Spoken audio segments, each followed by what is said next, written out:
Українці, українки, щойно взяв участь в засіданні Ради безпеки ООН.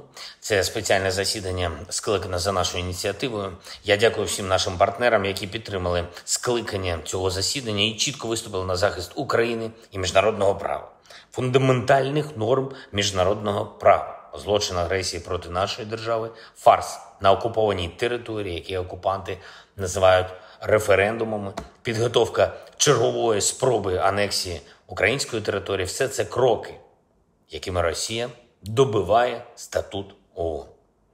Я закликав членів Радбезу зупинити того одного, хто ставить себе проти всіх у світі. І це можливо. Можливо саме зараз, коли остаточні руйнівні кроки ще поки не зроблені. Я підкреслив на засіданні Радбезу, реалізація Росії так званого Кримського сценарію і чергова спроба анексії української території означатиме, що з цим президентом Росії немає про що говорити. Це чітко і зрозуміло. Будь-які злочинні дії Росії нічого не змінять для України. Ми визнаємо статут ООН, ми визнаємо базові принципи співжиття народів, і ми будемо діяти і надалі для того, щоб захистити нормальне життя в Україні, в Європі, у світі. Ми будемо діяти, щоб захистити наших людей і на Херсонщині, і в Запорізькій області, і на Донбасі, і в поки що окупованих районах Харківщини і в Криму. Цей фарс на окупованій території не можна назвати навіть імітацією референдумів. Що намалюють замість результату, ми знали заздалегідь.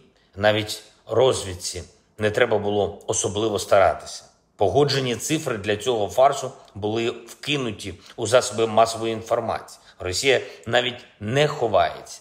Єдина раціональна відповідь на таку зухвалість окупанта – це ще більше підтримки для України. Я дякую нашим партнерам, які підтверджують таку підтримку – оборонну, фінансову, санкційну. Говорив сьогодні з генеральним секретарем НАТО Єнсом Столтенбергом, подякував йому за рішуче засудження російських псевдореферендумів, детально обговорили ситуацію на передовій і подальшу підтримку Збройних сил України з боку членів Альянсу. Кожен новий російський удар по українським містам, по нашим цивільним об'єктам доводять, що наявної оборонної підтримки для України недостатньо. Ми чітко говоримо це нашим партнерам, і нас чують, і це важливо. Сьогодні у Києві провів переговори з міністром з питань Європи і закордонних справ Франції. Франція докладає значних зусиль, щоб реально допомогти нашій державі і щоб вирішити створені Росією кризи. Детально обговорили з пані міністром ситуацію на Запорізькій атомній станції. Детально ж обговорили наші оборонні потреби. Детально обговорили нашу спільну реакцію на кожен подальший провокативний крок Росії із псевдореферендумами.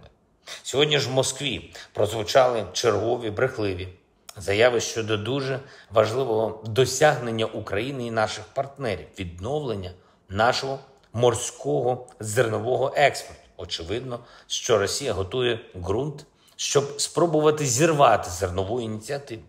Інформуємо партнерів щодо цього. Статистика експорту абсолютно прозора і доступна усім в міжнародній спільноті. Більше 5 мільйонів тонн агропродукції відправлено на експорт з 3 наших портів. 232 судна вийшло. Якщо взяти тільки країни Африки, то наша аграрна продукція вже експортована в Алжир, Ефіопію, в Єгипет, Лівію, Кенію, Сомалі, Судан, Туніс. Щоб Росія не поставила ці та інші країни знов в умови продовольчої кризи, діяти потрібно негайно. І я дякую усім, хто протистоїть російській дестабілізаційній політиці. Я дякую всім, хто допомагає захищати нашу державу. Що стосується фронту, то скажу коротко і поки що без деталей. Хоч вони будуть і хороші.